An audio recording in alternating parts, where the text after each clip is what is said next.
ከቀበሌ ጀምሮ በዞንና በክልል ደረጃ በተለያዩ መዋቅሮች ከህዳር መግቢያ ጀምሮ ሲከበር መቆየቱ የተገለጸው የብሔረሰቦች ቀን በሲዳማ እንደ ክልል የማጠቃለያ ፕሮግራሙ በሐዋሳ ከተማ ሲካሄድ የፌዴሬሽን ምክር ቤት ምክትል አፈ ጉባኤ ወይዘሮ ዘቢባ ኡመድ እንደተናገሩት የብሔረሰቦች ቀን በሀገር ደረጃ በሁሉም አካባቢዎች ሲከበር ዲሞክራሲያዊ መግባባቶችን ከፍ በሚያደርጉና ተጠናክረው የሚያስቀጥሉ ስራዎች መሰራታቸውን ገልጸዋል። የበዓሉ አከባበርም በየጊዜው ድምቀቱ እየጨመረ መጥቷልም ብለዋል።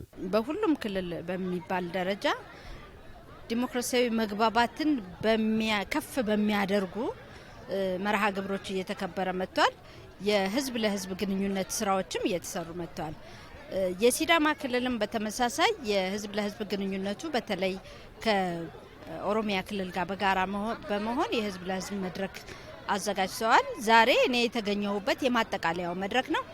በአጠቃላይ የ20ኛው የኢትዮጵያ ብሔር ብሔረሰቦች በዓል በሲዳማ ክልል ሲከናወን እጅግ በጣም በደመቀና በአማረ መልኩ ተከናውኗል።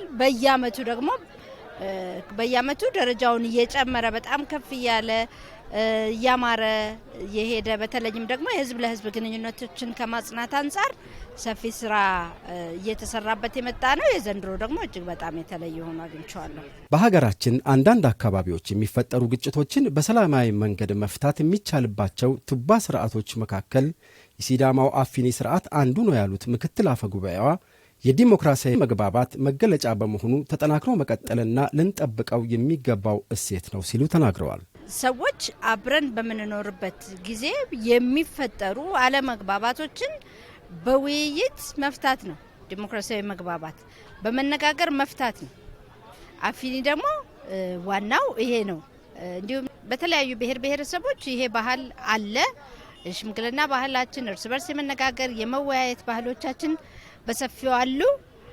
አሁን ደግሞ ከኛ የሚጠበቀው ያንን ባህላችንን የበለጠ ዲሞክራሲያዊ አድርጎ መንግስታዊ ስርዓትና ቅርጽ እንዲይዝ አድርጎ መሄድ ላይ ሰፊ ስራ እየተሰራበት ነው ያለው። የሲዳማ ክልል ምክር ቤት ዋና አፈ ጉባኤ ወይዘሮ ፋንታ የከበደ በበኩላቸው የብሔረሰቦች ቀን በዓል እንደ ክልል የማጠቃለያ በዓሉ ሲከበር የህዳሴውን ግድብ አጠናቀን ሌሎች ግዙፍ ፕሮጀክቶችን በማስጀመርና የኢትዮጵያን ከፍታ የሚያጎሉ ተግባራት በመሰራቱ በዓሉን ለየት ያደርገዋል ብለዋል። ይህንን በዓል ስናከብር ልዩ የሚያደርገው የአባይ ግድብ ጨርሰን የተለያዩ ትልልቅ የሆኑ ሜጋ ፕሮጀክቶችን በመስራት ላይ በመገኘታችን ለበዓሉ ድምቀት ይሰጠዋል።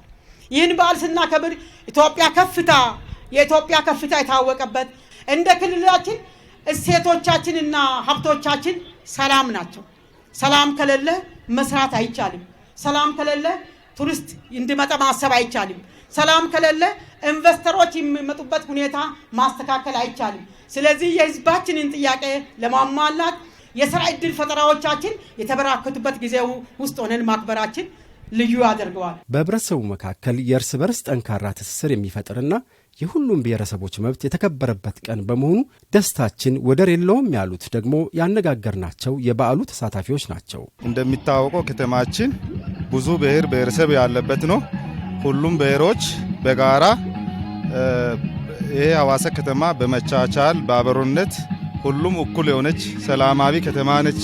ስለዚህ እዚህ ያሉ ብሔረሰቦች ጋራ በፍቅር በሰላም እያከበረን ፍቅራችን አንድነታችን እየገለጸን ነው። መከባበር አለ፣ መተሳሰብ አለ። ብዙ ነገርን የሚያስተምረት በዓል ነው ብለን ነው የምናስበው። እጅግ በጣም ጥሩ ነው። በዓሉ የሚያስደስት ነው። የራሳችን የብሔር ብሔረሰቦች አንድ ሆነን እኩልነትና ያሳየ ባህላችን ነው። በሲዳማ ክልል የብሔረሰቦች ቀን የማጠቃለያ ፕሮግራሙ በሐዋሳ ከተማ ሲካሄድ የሃይማኖት አባቶች፣ የሀገር ሽማግሌዎች፣ የተለያዩ የመንግስት የሥራ ኃላፊዎችና የሐዋሳ ከተማና አካባቢዋ ነዋሪዎች ተገኝተዋል። በፕሮግራሙም ደም በመለገስ ማዕድ በማጋራትና የሲዳማ ባህላዊ ምግብ አውደ ርዕይም ተከናውኗል።